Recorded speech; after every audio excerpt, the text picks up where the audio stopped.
Hey friendos, it's DW.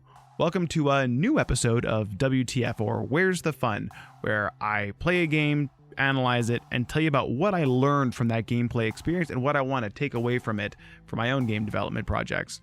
For anyone that's watched the old episodes, this is a continuation, but a bit more of a reboot of it, where I want to kind of speed up the process, speed up the flow, and talk a little bit less about the game and more about exactly what I found inspiring about the game, more specifically what I learned.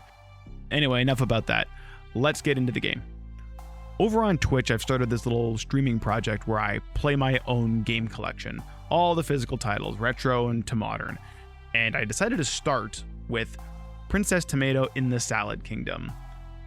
This is a room-based navigation system sort of game, very much to the style of Deja Vu and Shadowgate, which are two games I really quite enjoy. And I'd never played this one out of my collection, so I thought I would dive into it.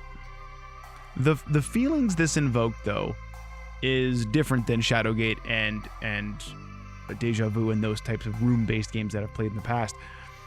This game made me laugh, and maybe it was more of a tongue-in-cheek laughing at how cheesy and tacky the game could be.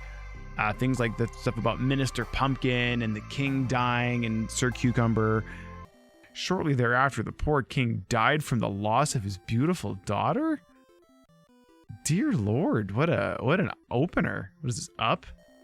But he promised you, brave Sir Cucumber, the princess's hand and the kingdom if you bring them back safely.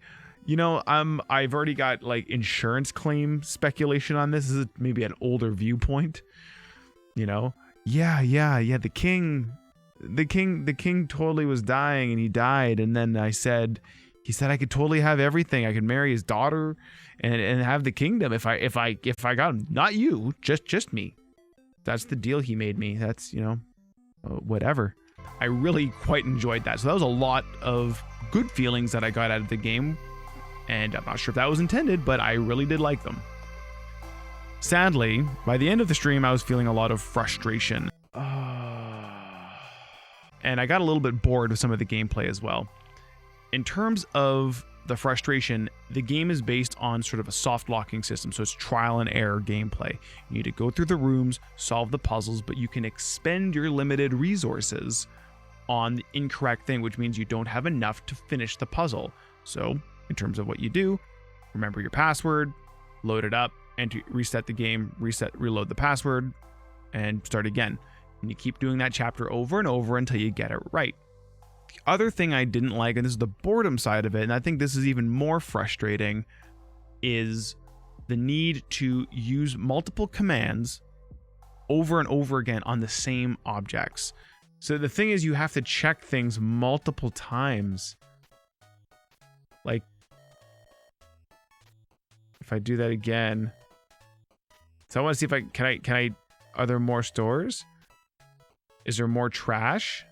And there's times where it makes sense. Narratively speaking, you learn something, so you ask something again, and then you go see a new thing is now exposed to you. So you have to learn about it in the text, and then you can go re-explore an area, and then you'll find it. Okay, so I'm going to take this garbage donut and give it to the homeless guy? I just really didn't like that.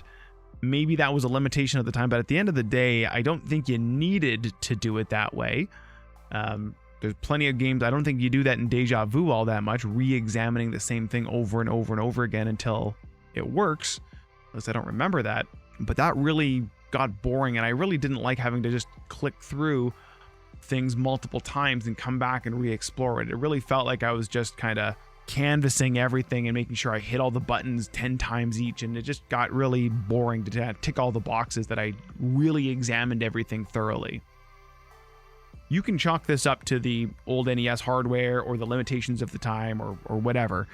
But what I'm saying is this did not age well. So maybe with save states, I wouldn't mind it so much where I could go back, or an undo button would be really helpful. Like go back 5 steps, you know, kind of a rewind.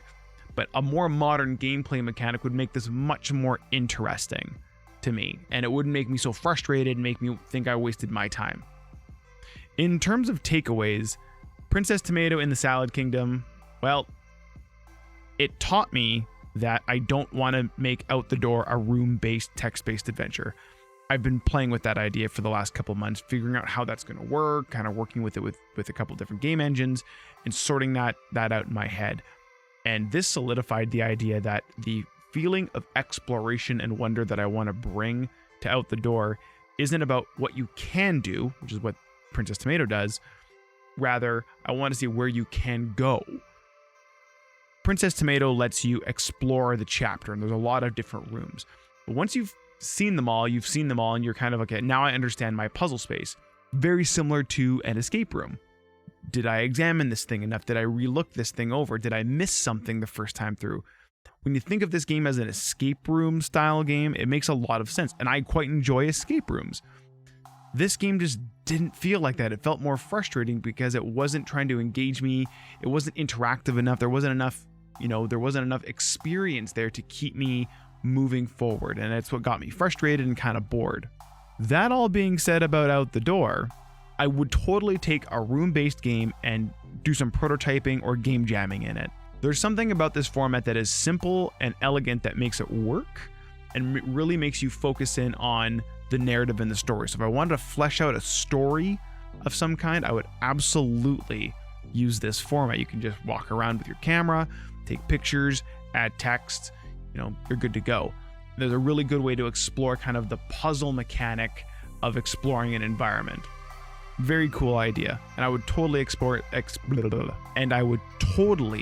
do that again in a game jam. Just not for Out the Door. It's not going to fit.